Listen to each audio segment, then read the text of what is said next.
In Romagna basta che vi siate veduti una volta o due, che nasce una confidenza, un affiatamento, tanto da parere una conoscenza di 20 anni.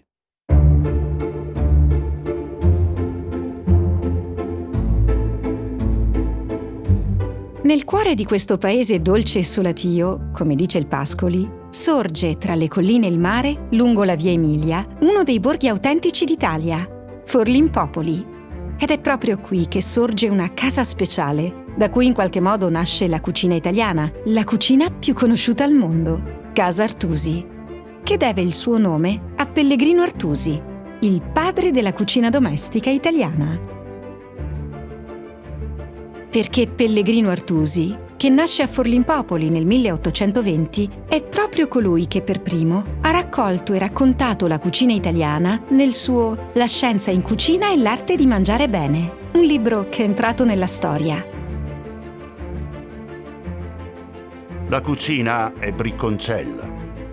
Spesso e volentieri fa disperare, ma dà anche piacere.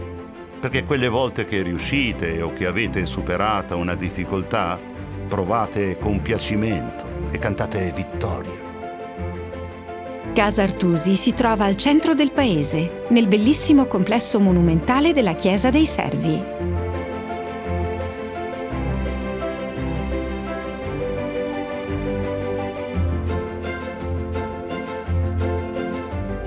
Nella biblioteca di Casa Artusi sono conservati, come se il tempo si fosse fermato a riposare, il salotto e lo studio di Pellegrino Artusi, assieme alle sue lettere, ai suoi volumi, ai carteggi con i tanti che gli chiedevano il libro o gli mandavano quelle ricette che poi sarebbero state inserite nel suo manuale.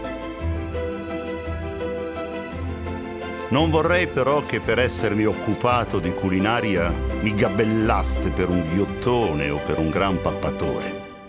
Protesto, semmai, contro questa taccia poco onorevole, perché non sono né l'una né l'altra cosa. Amo il bello e il buono ovunque si trovino e mi ripugna di vedere straziata, come suol dirsi, la grazia di Dio.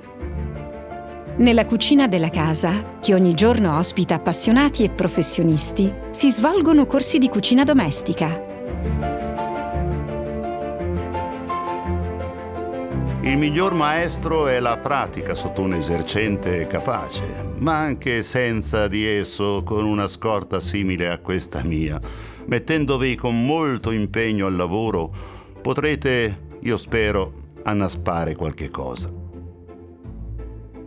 Ma la casa ha anche altri spazi, che ospitano eventi e incontri, tutti dedicati all'arte di mangiar bene. Fu proprio Pellegrino Artusi, alla sua morte, nel 1911, dopo 60 anni vissuti a Firenze, a indicare la città di Forlimpopoli come erede. Un patrimonio, certo, ma soprattutto un libro. Un libro che non è solo il ricettario che per primo racconta la cucina domestica italiana, ma è anche un'opera di impegno civile. Attraverso le pagine del suo manuale, infatti, Pellegrino Artusi contribuisce a costruire la giovane nazione italiana nella lingua e nei costumi. 14 edizioni, costantemente aggiornate nel numero di ricette e nel linguaggio, come specchio dell'Italia che cambiava. L'ultima, tradotta in tante lingue del mondo, è ancora la sintesi della cucina nostrana, con 790 ricette raccolte attraverso una fitta corrispondenza con le italiane e gli italiani del tempo, come fanno i food blogger di oggi. Forlimpopoli non ha dimenticato il suo figlio più illustre e ogni anno lo celebra con le feste artusiane, 9 giorni a fine giugno, in un omaggio alla cultura del cibo. Perché proprio in questa casa, in questo paese, in questo territorio, si celebra la cultura del cibo come elemento di unione di collettività, di comunità e di accoglienza, così come lo intendeva Pellegrino Artusi. Vedendo che si è giunti a innumerevoli ristampe, con milioni di esemplari, peraltro tradotti in svariate lingue, mi giova credere che codesto manuale sia ben vivo, imperciò che io vivo con lui e me lo porto appresso, come viatico e passaporto,